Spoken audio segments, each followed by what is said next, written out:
Hi, this is Salil Mehta of the Statistical Ideas website. This month, we're going to look at a recent poll concerning mortality and lifestyle choices. Let me pull that up. You can see here the poll asks if you had a completely healthy lifestyle, so one that avoided consuming unhealthy products, you have fitness, love and family, and all the various attributes associated with living in a healthy way, how many additional years of life should be expected to have. You see a distribution of answers. Over 150 people voted, 135 on Twitter alone, which you can see here.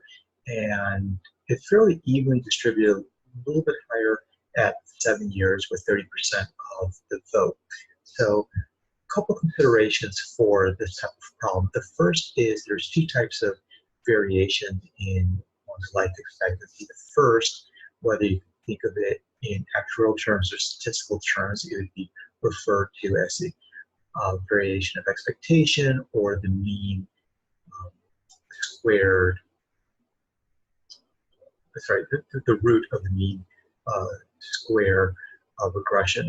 And in this case, that's 5 to 10 years, and that's based on the underlying genetic factors that you're born with, where you're born, your gender, things like that. And the second is going to be what's the expected variance, or the root of the mean squared error. And that's also 5 to 10 years, and that's based on the individual lifestyle choices you've made. One way of thinking about this is that you could be born with a lot of the healthy attributes associated with high longevity, but then you take a lot of risky behaviors. You'll wind up at the exact same ending point on average in terms of the life table as someone who was born with perhaps a disadvantage in terms of their predisposed factors, but then worked very hard to pursue very healthy habits during life.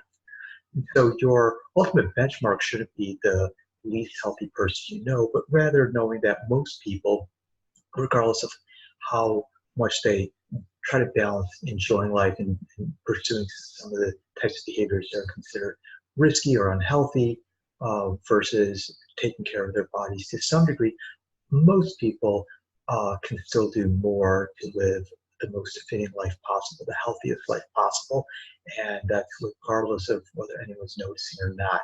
And if you do that, you could expect to live an additional 5 to 10 years, or roughly choice C in the poll, and you'll probably be healthier and happier as a result, especially in your later years.